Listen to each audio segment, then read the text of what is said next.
I'm 680 News Senior Business Editor Mike Eppel. Quite the sell-off on the markets today. First time in quite a while that we've actually seen stocks slump as much as they did. In fact, it was just the fifth time this year that the TSX posted a negative performance. The tone was set early, though, with some negative economic signals out of Europe, with the European Commission lowering the economic forecast for several of Europe's biggest economies, including Italy, where they cut the forecast by a full %. Germany's industrial production numbers were great. And then we had a comment from a key Trump advisor, Larry Kudlow, who said that the trade negotiations between the U.S. and China still needed to clear a sizable distance before any type of a deal could be reached. FIAT CHRYSLER shares hitting the skids today. Stock was down at one point by as much as 12% after the automaker reported earnings. And it wasn't about what the company did in the last quarter, although they lost money in China and their European operations. It's more about the guidance for the first quarter, as the new CEO of FIAT CHRYSLER talked about slowing economic growth and a potential slowdown in sales in previous fast-growing markets. In the U.S., meantime, the sales of FIAT CHRYSLER-built Ram pickup trucks and Jeep Grand Cherokees very strong in the latest quarterly update. Twitter took a tumble today. Stock was down 10%.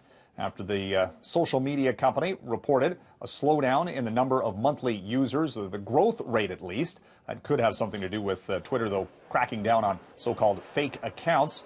But it also saw a slump in advertising revenue, and the share price sold off in U.S. trade. CEO of Bell Canada, George Cope, says that no decisions have been made yet about who the company's supplier will be for the future 5G technology. So, if, in fact, the Trudeau government at some point goes ahead and follows other countries and bans Huawei 5G, for example, that will not affect BCE's growth plans for that future technological rollout. BCE, the parent company of Bell Canada, reported an earnings update today as well. The fourth quarter profit down 8% to $606 million. Saw the biggest bank deal in a decade in the U.S. today, with BB&T out of North Carolina teaming up with SunTrust of Georgia. This is a $66 billion deal. Creates the sixth biggest bank in the United States. It follows more deregulation of the U.S. banking industry under the Trump administration and the fact these big banks made a lot of money last year with a reduced corporate tax rate.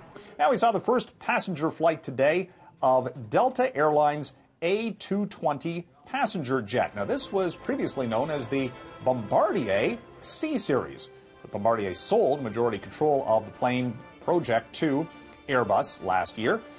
Delta has purchased 75 of these planes, very fuel efficient, lots of Canadian technology, and huge overhead storage bins, and even a window in the bathroom. Something to make flying that much more comfortable. From the 680 newsroom, I'm Mike Eppel for City News.